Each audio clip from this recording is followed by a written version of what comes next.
శుక్లాంబరధరం విష్ణుం శశివర్ణం చతుర్భుజం ప్రసన్నవదనం ధ్యాయేత్ సర్వవిఘ్నోపశాంతయే.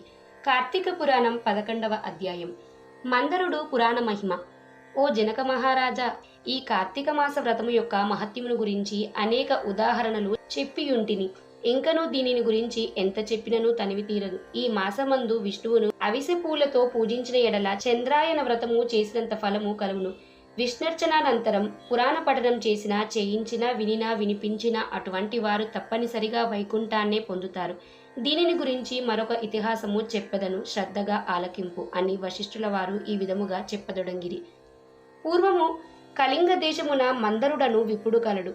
అతడు ఇతరుల ఇండ్లలో వంటలు చేయుచు, అక్కడనే భుజించుచు, మద్య మాంసాది పానీయములు సేవించుచు, తక్కువ జాతి వారి సాంగత్యము వలన స్నానజప దీపారాధనాధికములు ఆచారములను పాటింపక దురాచారుడై మెరుగుచుండెను. అతని భార్య మహాసాధ్వి, గుణవంతురాలు, శాంతవంతురాలు. భర్త ఎంత దుర్మార్గుడైనను పతినే దైవముగా నెంచి విసుగు చెందక సకలోపచారములు చేయుచు పతివ్రత ధర్మమును నిర్వర్తించుచుండెను.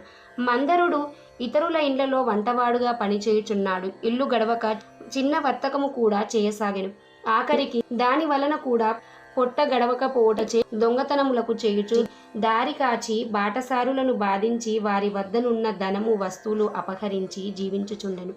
ఒక దినమున ఒక బ్రాహ్మణుడు అడవి దారిన పడి పోవుచుండగా అతనిని భయపెట్టి కొట్టి ధనమపహరించుచుండగా అక్కడకు మరొక కిరాతకుడు వచ్చి ధనాశచే వారిద్దరినీ చంపి ధనము మూటగట్టుకొని వచ్చుచుండెను. సమీపమందున్న ఒక గుహ నుండి వ్యాఘ్రమొకటి గాండ్రించుచు వచ్చి కిరాతకునిపై బడెను. కిరాతకుడు దానిని కూడా చంపెను. కాని ఆ పులి కూడా తన పంజాతో కిరాతకుని కొట్టియుండుట వలన ఆ దెబ్బకు కిరాతకుడు కూడా చనిపోయెను.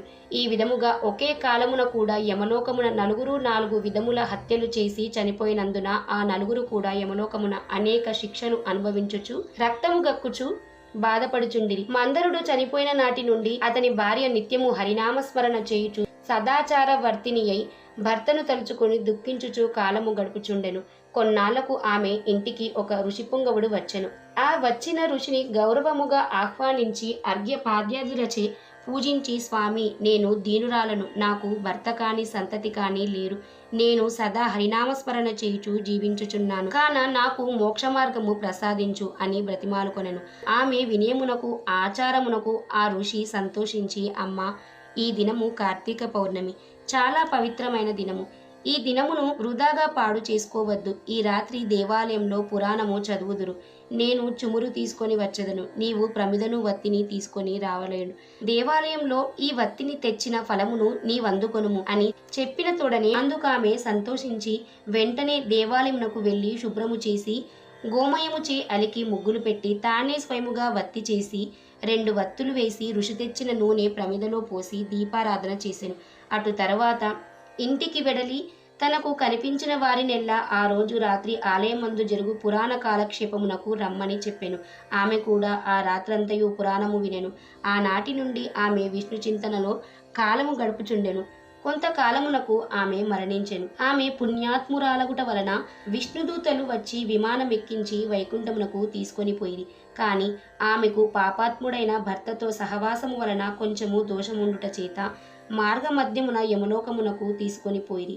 అచట నరకమందు మరి 3తో బాధపడుచున్న తన భర్తను చూచి, ఓ విష్ణుదూతలారా, నా భర్త మరి 3 ఈ నరక బాధపడుచున్నారు. కాన నా యందు దయ ఉంచి వారిని ఉద్ధరింపుడని ప్రాధేయపడెను.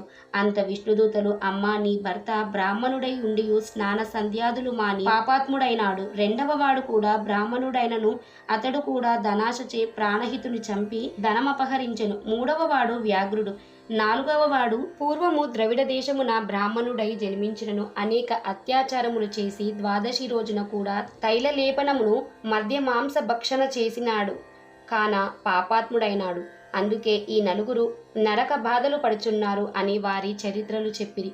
అందులకామె చాలా విచారించి, ఓ పుణ్యాత్ములారా, నా భర్తతో పాటు మిగిలిన 3ను కూడా ఉద్ధరింపుడని ప్రార్థించగా అందులక దూతలు, అమ్మ, కార్తీక శుద్ధ పౌర్ణమి నాడు నీవు వత్తి చేసి ఫలమును వ్యాఘ్రమునకు, ప్రమిద ఫలమును కిరాతకునకు పురాణము వినుట వలన కలిగిన ఫలము ఆ విప్రునకు దారపోసినచో వారికి మోక్షము కలుగునని చెప్పగా అందులకామె అట్లే దారపోసెను.